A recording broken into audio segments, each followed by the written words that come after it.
I'm just at that age where I've seen it, done it, I don't know why you're doing it like this, so I will just check, and then I don't do it.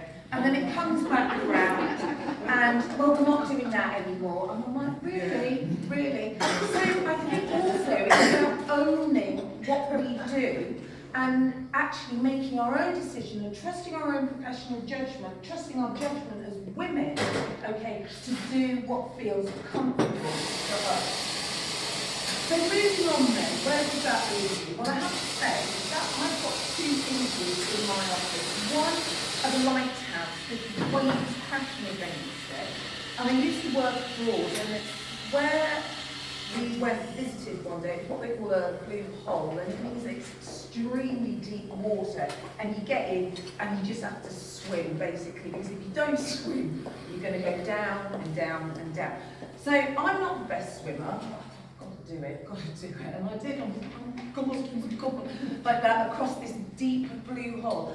And I have to say, when the proverbial hits the fan at school or wherever, in personal relationships, that's what I think about, swimming across the blue hole and being that lighthouse. The lighthouse never moves, the waves keep coming, but the lighthouse stands firm. So having that those two mental images helps me actually to address the balance, especially when I get into personal conflict, which doesn't happen often.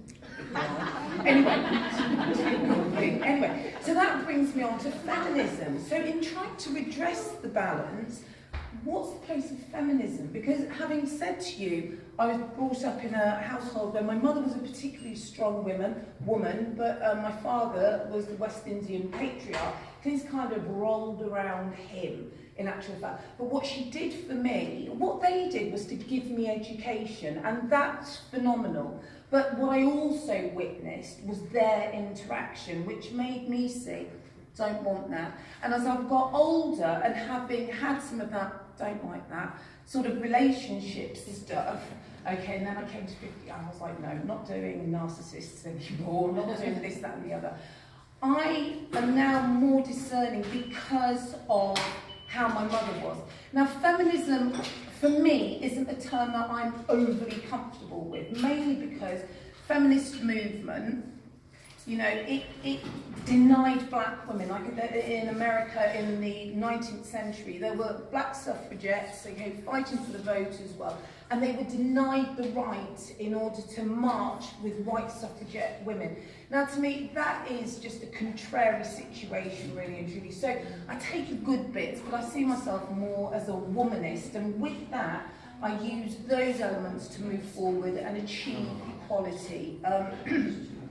I'll still go like that, feminist movement and all of that, but I really do think, for me, it's a little bit more than that. So, Bell Hooks she's written many books, but she said feminism is for everyone. Well, I've just said, well, it's not for me, but feminism is very much alive. And with our young girls in our schools, certainly that's one of the things that I'm using in order to empower them. Like when a lad doesn't get my book for me or put that away, I'm like, oh no, you take that, don't do that for him, okay, let him do that. Now you might say that's wrong, but it has to be about them taking ownership and standing up for themselves and not allowing them to be, allowing themselves to be put upon. And I think that is one of the areas that I'm pretty staunch on in schools. I'm conscious of the time and I'm talking a lot, so let me move on.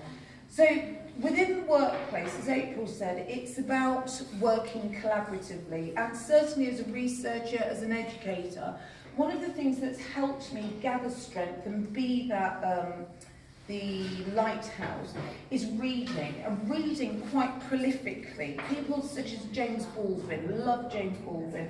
From the early days, Alice Walker, Maya Angelou, Some Sojourn the Truth, Assata Shakur, she was a Black Panther, read her book a little while ago.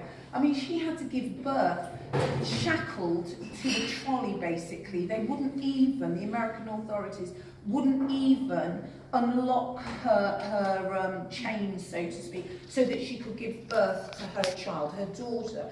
So reading more allows me to gather steam and actually redress the balance and take on, whether it's a male counterpart at work, and this is happening on a regular basis, that he's doing things through micromanagement and what have you that hurt my feelings, but you know what?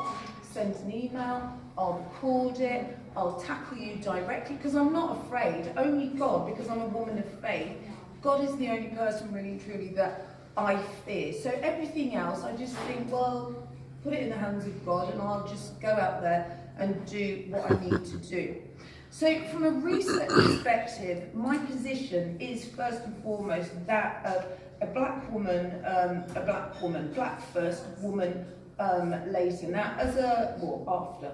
And as a researcher, you have to nail your colours to the mast. So I tend to look through that lens at everything that I tend to do. Some people say, oh, well, you're so, I don't know, everything's about race. I've had that from a little 10-year-old that's in our circle. Everything you talk about is about race. But what's happening now is that race is on a back burner. If you look at the teacher standards, the 8 standards that teachers need to meet in order to qualify, there's no mention of race. What you have there is the Equalities Act 2010, like a panacea for equality. There's nothing expressly like race equality, community, there's nothing there about socioeconomic disadvantage. And for that reason, I continue to bang the gong. So, Mary Wollstonecraft said, I want women to know themselves, and I think the strength through redressing the imbalances that we find at work comes through absolutely that, knowing ourselves. Now, in knowing ourselves, I think it's also important, as April alluded to earlier, that this is a collective struggle that we're engaged in. And yes, I'm concerned about race equality, but I'm also concerned about the young men that are in my class, the young man that's in my home that I'm raising, the 4 brothers that I have. As a woman, I love men, okay? I had a father, a very loving father, so I don't hold any malice towards men. And what I realise is that, you know, in order to make it a more equal society, we really, really need to embrace them and work with them. Yes, correct them, but get them on board with feminist movement, womanist movement, whatever.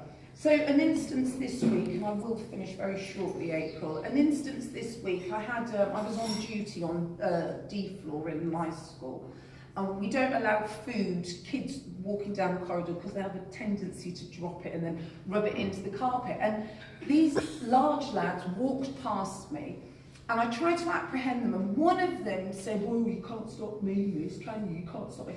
Barged past me, which is assault in my mind, and said, oh, you effing bitch, move, move. And just the way he spoke to me got my back up completely, and I couldn't let it go. And it's that sort of thing, taking our young men to task and letting them know that that sort of language is offensive, they're not to use it. But unless we make a stand in that regard, whether it's in our home or our schools or workplace, then nothing really stays the same. And with regards to misogynistic language, it's also the fact that our young men are caught up in knife crime. One of the facts that I found this week, young under 25 African Caribbean male knife crime victims make up 41% of London knife homicides in 2017, excluding terrorists and domestics, yet only just 1.4% of the London population. Why is that? So, you know, we have to talk about this. We have to arm our young men in order to protect themselves.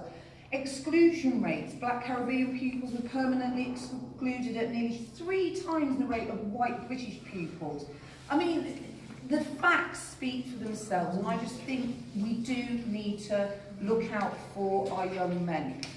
So, my time's virtually up. So the survival tactics that I use, as I've said, misogynistic language, challenging that, getting our young men and young women to buy into the #MeToo movement. Not a movement, I think it's questionable sometimes what that movement's about, but also through discussion, why is it that we have that movement now? Why is it that women are speaking out now? And having that collective conversation about that. I've spoken also about calling out the ineffective and inept practice, but my best one is just saying no. No, sorry, I haven't the capacity. And I think as women, we are so used to multitasking. Knowing no is so important. People don't ask me anymore, really, at work, because they know I haven't got the time. I really haven't got the time. I get involved in what I can do. Don't think for a minute that I'm just like, oh no, it's the me show or it's the me team, because I'm very much for, but what I'm not prepared to do is compromise my quality and the quality I bring, whether it's to my home or to my workplace, by doing too much, certainly. So no, I think, is one of the most valuable words that we as women can have in our vocabulary, and that is to be used with the men in our lives. Trust me, coming up through a household full of men, and still I live in a household where it's male dominated. No has to happen so that they know they can do as well. Clean up dog sick, it's not just me that can do it. So that's really what I would say. Take time for yourself, guard it, block it. Women who say, no, I haven't got time. You think you haven't got time. You're not actually taking that time. Take it. Take it once, take it twice, okay? And then it becomes a regular. And then the family, they'll be, oh no, she's taking time for herself again. Okay. And they just get used to it, and it becomes part of what you do. So to conclude, one of my heroes, Professor Angela Davis, couldn't leave her out. She says, and this is something that I have above my desk, I'm no longer accepting the things I cannot change. I'm changing the things I cannot accept. Amen. You are so much stronger, ladies, than you think you are, and I don't mean that in a patronising way at all. And I thank you very much for listening to me.